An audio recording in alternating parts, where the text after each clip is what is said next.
कि शरद चंद्र राय ये झारखंड में मानव जाति जनजाति के ऊपर इन्होंने शोध करने का काम किया है।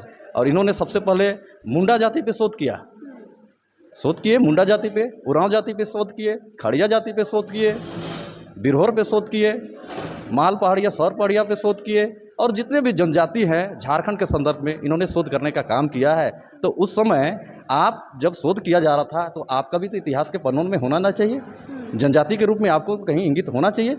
तो शोध में आपको तो कहीं नहीं दिखता है। इनके एक लीडर्स जो कह रहे थे कि आप लोग उरांव और संथाल माइग्रेट होके आए हैं और हम लोग यहीं के हैं, उनका भी मैं अच्छा तरीके से जवाब देना चाहूँगा कि जो यहाँ पर जो राजा होते हैं उनका नाम होता है, और जो राजा का जो काम करता है नौकर होता है उसका इतिहास में नाम नहीं होता है। तो झारखंड के परिदृश्य में देखते हैं तो यहाँ पर प्रथम शासक के रूप में हम लोग जानते हैं महाराजा मंदरा मुंडा को। झारखंड में इस समय कुर्मी आंदोलन जो है वो चरम पर है और वहीं उसके विरोध में आदिवासी समाज भी सड़क पर है।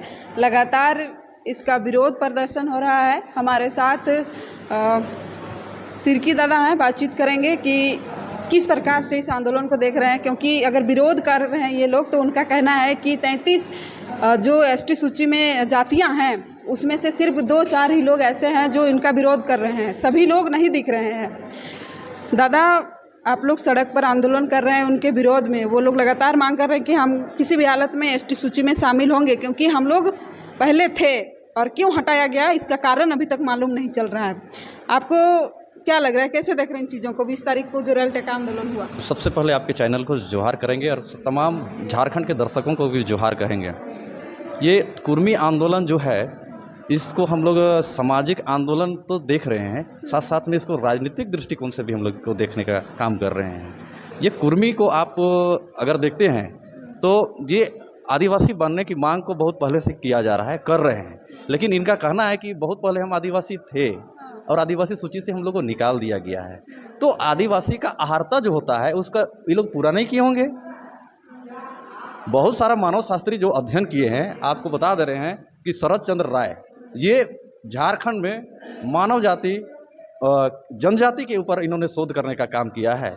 और इन्होंने सबसे पहले मुंडा जाति पे शोध किए मुंडा जाति पे, उरांव जाति पे शोध किए, खड़िया जाति पे शोध किए, बिरहोर पे शोध किए, माल पहाड़िया सौर पहाड़िया पे शोध किए, और जितने भी जनजाति हैं झारखंड के संदर्भ में इन्होंने शोध करने का काम किया है। तो उस समय आप जब शोध किया जा रहा था तो आपका भी तो इतिहास के पन्नों में होना ना चाहिए, जनजाति के रूप में आपको कहीं इंगित होना चाहिए। तो शोध में आपको तो कहीं नहीं दिखता है। इनके एक लीडर्स जो कह रहे थे कि आप लोग उरांव और संथाल माइग्रेट होके आए हैं और हम लोग यहीं के हैं, उनका भी मैं अच्छा तरीके से जवाब देना चाहूँगा कि जो यहाँ पर जो राजा होते हैं उनका नाम होता है, और जो राजा का जो काम करता है नौकर होता है उसका इतिहास में नाम नहीं होता है। तो झारखंड के परिदृश्य में देखते हैं तो यहाँ पर प्रथम शासक के रूप में हम लोग जानते हैं महाराजा मंदरा मुंडा को।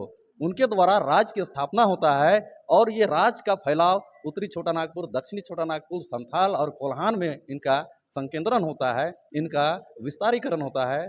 तो इस तरह से हम देखते हैं कि इनका कहीं पर कोई जिक्र नहीं आता है। और जहाँ की इन लोग का कहना है कि राढ़ सभ्यता की देन है। तो राढ़ सभ्यता का उपज क्या झारखंड में ही है? सभ्यता का तो विकास होता है, फलता फूलता है, सभ्यता का विकास होता है। इन लोगों का कहना है कि राढ़ सभ्यता झारखंड में ही है और इसलिए हम लोग कुर्मी हैं। कुर्मी और कुर्मी कह रहा है। इसी तर्क को हम बताते हुए कहेंगे कि मैं एक पंचायत समिति सदस्य हूँ। मैं वंशावली निर्गत करने के लिए मैं वंशावली में साइन करता हूँ। मैं झारखंड में जो झेल रहे हैं लोहार और लोहरा जाति का हम एग्जाम्पल देना चाहेंगे। ये लोग कुर्मी को कुर्मी कह रहा है तो मैं एग्जाम्पल देना चाहूँगा कि लोहरा और लोहरा एसटी है, लेकिन लोहार कह देने से इन लोग का सर्टिफिकेट जनरल हो जाता है और जमीन जनरल हो जाता है। इसका भुक्तभोगी आदिवासी लोहरा समाज झेल रहा है। और मैं बताना चाहूँगा कि कुर्मी भाइयों को नेता लोग का बहकावे मत जाइए। मैं खुद एक जनप्रतिनिधि हूं और मैं खुद खतियान को देख के वंशावली निर्गत करने का काम करता हूं। आपका वंशावली, आपका खतियान में कुर्मी लिखा हुआ है, तो आप अगर कुर्मी करके जातिवासी बनाएंगे तो ये बनेगा नहीं, ये आपका खारिज हो जाएगा और आपका बाल बच्चा का भविष्य खत्म हो जाएगा। पढ़ाई लिखाई में आपका जाति प्रमाण पत्र कैसे निर्गत होगा? रोजगार में आप कैसे दिखाइएगा? पुलिस फौजी के बहाली में आप कैसे जाइएगा? तो कुर्मी और कुर्मी का जो वो लोग निष्कर्ष दे रहे हैं वो क्या बिल्कुल गलत है? बिल्कुल गलत है। आप सर्वे के हिसाब से देख लीजिए, 1908 में क्या होता है? सर्वे होता है खतियान का। 1932 में सर्वे का खतियान होता है। तो उस खतियान में तो आपका नाम आना चाहिए। खतियान में डायरेक्ट लिखा हुआ होता है, अगर कोई जोल्हा है तो उसका खतियान में जोल्हा लिखल रहता है। खतियान में कौम जोल्हा, उरांव है तो उसका कौम में उरांव, मुंडा है तो उसका कौम में मुंडा लिखा हुआ रहता है, तेली है तो उसका कौम में तेली लिखा होता है। तो इसी तरह से इसका जात जो है वो कुर्मी है, इसलिए इसका खतियान में कुर्मी लिखा गया है। और इस तरह से ये लोग अड़ा करते हैं, कुर्मी कहते हैं, तो इनके बाल बच्चों के भविष्य को ये लोग बर्बाद करने का काम करेंगे, रोजी रोजगार मारने का काम करेंगे। ये लोग केवल आरक्षण लेने के, आरक्षण कैसे लेंगे भाई? आपका खतियान में ही आपका कुर्मी आपको दिखाया गया है, आरक्षण कैसे आप लीजिएगा? आप भोली भाला जनता को, कुर्मी समाज को बरगलाने का काम कर रहे हैं। आप भोली भाला जनता को राजनीतिक लाभ के लिए आप आंदोलन कर रहे हैं। ये आंदोलन निराधार है। आपका डॉक्यूमेंट से क्लियर हो जाता है कि आप कुर्मी ही जाति से आपका जाति प्रमाण निर्गत होगा। आप आने वाले समाज को, अपने समाज को बर्बाद करने का काम कर रहे हैं। दादा वो लोग 20 तारीख का आंदोलन को सफल मान रहे हैं और आने वाले 5 अक्टूबर को वो लोग एक डेट निर्धारित किए हैं कि उस दिन जो बंगाल कोटशिला में लाठीचार्ज हुई थी आंदोलनकारियों के ऊपर, उसके खिलाफ, पुलिस के खिलाफ वो लोग फिर से आंदोलन करने वाले हैं। आगे आप लोगों की क्या रणनीति? 20 तारीख को रेल टेका का आंदोलन था। वो आंदोलन उन लोगों का संवैधानिक तरीके से जो होता है, रेल टेका आवेदन, सभी का अपना अपना बात करने का तरीका है, अपना कर मांग सकता है, मांगता है। और ये दूसरा चैनल में मैं इस तरीके से बात को किया तो वो लोग ट्रोल करने का काम किया है। भारत क्या संवैधानिक देश है, संवैधानिक देश में मांगना सब कोई मांग सकता है, लेकिन किसी का हक मारी के खिलाफ ये मौलिक अधिकार भी नहीं है कि किसी को आप बर्बाद करके अपना मांग को रखें और सरकार को मनवाने का काम इसमें करें। हकमारी की क्या बात है? उनका कहना है कि अगर हम लोग जितना जनसंख्या एसटी सूची में शामिल हो जाते हैं तो जनसंख्या के आधार पर और ना आरक्षण बढ़ाया जाएगा। ये तो पॉलिटिकल दृष्टिकोण है ना, सामाजिक दृष्टिकोण नहीं है। सामाजिक दृष्टिकोण से तो हम लोग बर्बाद हो जाएंगे। हमारी भाषा, हमारी संस्कृति, हमारी रोजगार, हमको झारखंड राज्य लेने का तात्पर्य क्या था कि यहाँ के जनजाति, मूलवासी, आदिवासी को संरक्षित करना था। वो अपने अपने तरीके से उनको मिला, एसटी को रिजर्वेशन मिला, ओबीसी को अपने फलने फूलने के लिए मिला। तो ये आप ओबीसी कैटेगरी का लोग आप एसटी कैटेगरी में आएंगे तो आदिवासी समाज का हकमारी हो रहा है, आदिवासी समाज को बर्बाद करने का काम ये लोग कर रहे हैं। तो रेल टेका आंदोलन का सरकार इनको अगर संरक्षण देती है तो सरकार को आदिवासी समाज जवाब देगी, क्योंकि सरकार दादा उनका कहना है कि सरकार एक तरफ हम लोगों को BC1 में यानी बैकवर्ड क्लास में बहुत ही पिछड़ा वर्ग में रखती है और ऊपर से कहती है कि ये लोग अच्छा खासा सब कुछ विकास हो गया है इन लोगों का समाज, अब इन लोगों को आरक्षण का ये नहीं है। एक तरफ BC1 में रखती है और एक तरफ कहती है कि आरक्षण भी अब कम होगा, अब एसटी सूची में शामिल भी नहीं करने दे रहे हैं, आप लोग विरोध कर रहे हैं। तो अगर वो लोग फल फूल मतलब डेवलपमेंट वाला समाज है तो उसको BC1 में क्यों रखा गया फिर? देखिए, जब आरक्षण का निर्धारण हो रहा था उस समय समुदाय विशेष को देखा गया कि इनका सामाजिक स्तर क्या है, आर्थिक स्तर क्या है ना, शैक्षणिक स्तर क्या है, ये मापदंडों को करके आरक्षण का ये मापदंड तय किया गया था। तो अब क्या है कि BC1 को उनको आरक्षण मिला है, तो अब उनके लोग पढ़ लिख रहे हैं, उनके लोग पढ़ लिख के नौकरी में, रोजगार में, शिक्षा में अग्रणी हो रहे हैं। तो कहीं ना कहीं अगर समाज उठ जाता है तो सरकार को लगेगा कि इस समाज अब परिपूर्ण हो चुका है, तो अब ऐसे लोगों को आरक्षण देना है जो समाज की मुख्य धारा से नहीं जुड़ पाए हैं। तो ये आरक्षण कहीं ना कहीं अभी तक संरक्षित है। और अगर इन लोग का समाज अगर सशक्त बन जाती है तो जब जनगणना होगा, जब इसका आरक्षण का फिर निर्धारण होगा, उस समय फिर इन लोगों को कहीं ना कहीं डालने का काम करेगा या निकालने दादा का आपको क्या लगता है, आप एक पढ़े लिखे इंसान हैं, अब आरक्षण जो है वो समुदाय के आधार पर नहीं बल्कि आर्थिक आधार पर होना चाहिए? आरक्षण आर्थिक आधार पर के लिए तो बहुत लोग, सारे लोग आवाज उठा रहा है। आर्थिक आधार पर आरक्षण अगर किया जाए तो किस आर्थिक आर्थिक दृष्टिकोण को आप कौन कौन मापदंडों से नाप रहे हैं, ये आपके ऊपर तय है। एक गरीब आदिवासी जो कूली काम करने जा रहा है, जिसके पास शिक्षा नहीं है, जिसके पास रोजगार नहीं है और उसका घर में 10 एकड़ खेत है, तो उसको आप कैसे कह सकते हैं? वो गरीब आदमी, उसको आप संरक्षित नहीं कीजिएगा, उसको शिक्षा के लिए आप उसको रिजर्वेशन नहीं दीजिएगा तो उसका 10 एकड़ जमीन लुटा जाएगा। आज रांची में रिक्शा चला रहा है।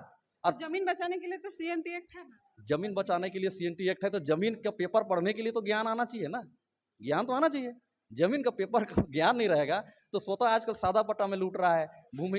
जमींदार पहले लूटता था। सीएनटी एक्ट बनने का क्या कारण था? सीएनटी एक्ट बनने का कारण यह था कि बिरसा मुंडा का उलगुलान था, और उलगुलान का उद्देश्य क्या था? जल जंगल जमीन की रक्षा करना, सूदखोरों से, जमींदारों से, अंग्रेजों से। जिस समय जमीन को लूट होता था हमारे आदिवासी भाई बहनों का, उस समय बिरसा का मूवमेंट चला, जमीन बचाने के लिए चला, तब जाके हमारा जमीन बच पाया और सीएनटी एक्ट यहाँ पर हम लोग को बनने का काम किया। 1908 में सीएनटी एक्ट बनने का काम हुआ। तब तब हमारा क्या हुआ कि हमारे समाज के, हमारे झारखंड के आदिवासी समाज के लोगों का जमीन बच पाया, सुरक्षित हो पाया, एक सुरक्षा कवच मिल पाया।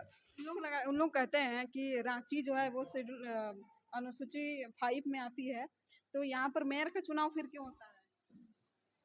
अनुसूचित जनजाति में अगर रांची आती है, रांची से शेड्यूल एरिया है, सबको जानते हैं, लेकिन एकल पद यहाँ पर दिया गया है। आप देखिए एकल पद किसका है? एसटी का है ना एकल पद, तो एसटी की ग्रेजुएशन से मान सम्मान देने का काम किया है ना। और मुखिया, अभी एकल पद में जाके देखिएगा, गांव का मुखिया भी आपको मिलेगा तो आदिवासी मिलेगा, और प्रमुख भी मिलेगा तो आदिवासी मिलेगा, और जिला परिषद का अध्यक्ष भी मिलेगा तो आदिवासी मिलेगा। इसी चीज का तो खुनस है कुर्मी समाज को। हम लोग राजनीतिक रूप से पिछड़ रहे हैं, आदिवासी को केवल राजनीतिक रूप से संरक्षण मिल रहा है, हम लोग को नहीं मिल रहा है। राजनीतिक रूप से, शैक्षणिक रूप से भाई आपको ओबीसी में तो मिले है ना कैटेगरी, आप कर सकते हैं। हम कहते हैं कि आरक्षण का दायरे को कहाँ तक मान सकते हैं? अगर आप में मेरिट है तो आप जनरल में भी घुस सकते हैं। आदिवासी समाज क्या जनरल में नहीं घुस सकता है? और बहुत सारी जगह होती है, आपका पढ़ाई लिखाई अगर अच्छा है तो आप जनरल को फाइट कर सकते हैं।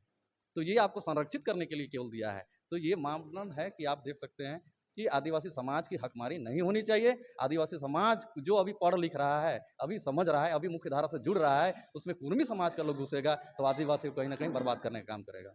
झारखंड में नौकरी व्यवस्था अगर देखें तो फिलहाल अभी ना के बराबर है। युवा चाह रहे हैं कि जल्द से जल्द बहाली प्रक्रिया शुरू हो, लगातार जो है वैकेंसी निकले। इसके लिए कोई भी संगठन, ना कोई राजनीतिक दल, कोई इसके लिए कुछ नहीं कर रहा था।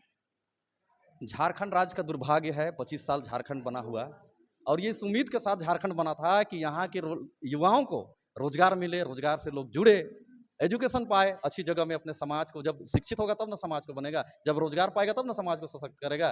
तो झारखंड राज्य का ये दुर्भाग्य है, और कहीं ना कहीं ये हमारी नेताओं की निकम्मी है। हमारे नेता योजना नहीं बना पाते हैं। हमारे देश, हमारे राज्य को कौन चलाते हैं? विधायिका कानून बनाती है, और उसको लागू कौन करती है? लागू करने का काम तो प्रशासिका का है, प्रशासन के अधिकारी का है, वो लोगों को ना लागू करना है। तो जब हमारे राज्य में पढ़े लिखे आईएएस आईपीएस है, वो अपना किस तरह से तर्क और वितर्क देते हैं, किस तरह से आप सलाह देते हैं, आप मुख्यमंत्री का सचिव बनते हैं, कोई भी मंत्री का सचिव बनते हैं, आप सलाहकार बनते हैं, तो किस तरह से आप राज्य को ले जाना चाह रहे हैं? कहीं ना कहीं हमारे राज्य में आईएएस और आईपीएस भी यहाँ पर भ्रष्टाचार के शिकार हैं। इसलिए झारखंड राज्य में देखिएगा, कई आईएएस जेल गया, कई आईपीएस जेल गया। जिस तरह से इन लोग का नीति स्पष्ट नहीं है। मैं जेपीएससी का भी कैंडिडेट हूँ, जेपीएससी का एग्जाम मैं कंटिन्यू देता रहा हूँ, लेकिन मान के देख लीजिए कि हर बार क्या होता है कि कोई भी एग्जाम होता है तो क्वेश्चन गड़बड़ रहता है। हम कहते हैं कि इतना बड़ा बड़ा अधिकारी, इतने बड़े बड़े आईएएस, आप कैसे आप क्वेश्चन को गलत कर सकते हैं? आप नॉर्मल शिक्षक हैं, आप तो नॉर्मल शिक्षक नहीं हैं, आप पढ़े लिखे अधिकारी हैं, आप प्रोफेसर से भी सलाह लेते हैं, आपका एक टीम है, आप कैसे गलती करते हैं? इन सब के लिए दादा आवाज क्यों नहीं उठाया जाता? इनके लिए पॉलिटिकल पार्टी को, हमको लगता है कि इन सब बिंदुओं पर पॉलिटिकल पार्टी अपना स्टेटमेंट क्लियर नहीं करती है। आप देखिएगा, जब पॉलिटिकल पार्टी का चुनाव का जो समय आएगा ना, उस चुनाव के समय में ये लोग धड़ाधड़ अपना ये करने लगेगा, वैकेंसी निकालने लगेगा। ये देखिए, पॉलिटिकल लीडर सिर्फ और सिर्फ तमाम मुद्दों को, चाहे सामाजिक हो, चाहे राजनीतिक हो, चाहे रोजगार हो, चाहे नियोजन का देना हो, ये राजनीतिक दृष्टिकोण से देखता है ये लोग। जब इनकी चुनाव लड़ने का होगा, सत्तारूढ़ दल का बात बोलेंगे, तो आप देख लीजिएगा दुनिया भर का दर्जनों वैकेंसी निकालेगा, आनंद में निकालेगा वैकेंसी, उसके बाद ये वैकेंसी को लटकाने का काम करेगा, एग्जाम ले लेगा, रिजल्ट क्लियर नहीं होगा। तो दादा उस समय केंद्रीय सरना समिति, उस समय कुर्मी समाज के संगठन, ये लोग आप एक साथ मिलकर क्यों नहीं लड़ रहे हैं? बता देना चाहता हूँ कि केंद्रीय सरना समिति धर्म और समाज को लेकर चलने वाली है। कुर्मी समाज अपना समाज को लेकर चलनी है, लेकिन हम लोग के नीति निर्धारण के लिए, हमारे दिशा दशा को बदलने के लिए हम लोगों ने विधानसभा में नियम बनाने के लिए किनको भेजा है? हमारे जनप्रतिनिधियों को भेजा है, हमारे एमएलए एमपी को भेजा है। उनका दायित्व है कि हमारे लिए वो विधि बनाए, हमारे लिए वो कानून बनाए, और ये कानून छात्र हित के लिए बनाए। और कहीं ना कहीं आप चुनावी एजेंडा के रूप में हमारे लिए कानून बनाते हैं। अभी तक बीएड का काउंसलिंग पीछे रह गया ना, बीएड का काउंसलिंग। अभी बहुत सारे राज्य में शिक्षा स्तर कैसे सुधरेगा, मैं नेताओं को चेताना चाहता हूं, आप जल्दी क्लियर नहीं कीजिएगा, आप बीएड में शिक्षक बहाली नहीं कीजिएगा, जल्दी ट्रेंड नहीं कीजिएगा, आपका कितना शिक्षक का पद खाली है वो कैसे भरा जाएगा। कहीं ना कहीं अब राजनीतिक तौर से झारखंड के परिदृश्य में देखें तो सभी नेता बूढ़े हो चुके हैं। अब नए युवकों का जमाना है, नया युवक आएगा, नए लोग आएंगे और नए तरीके से राजनीति करेंगे और झारखंड को ऊंचाई में ले जाएंगे, नई दिशा में ले जाएंगे।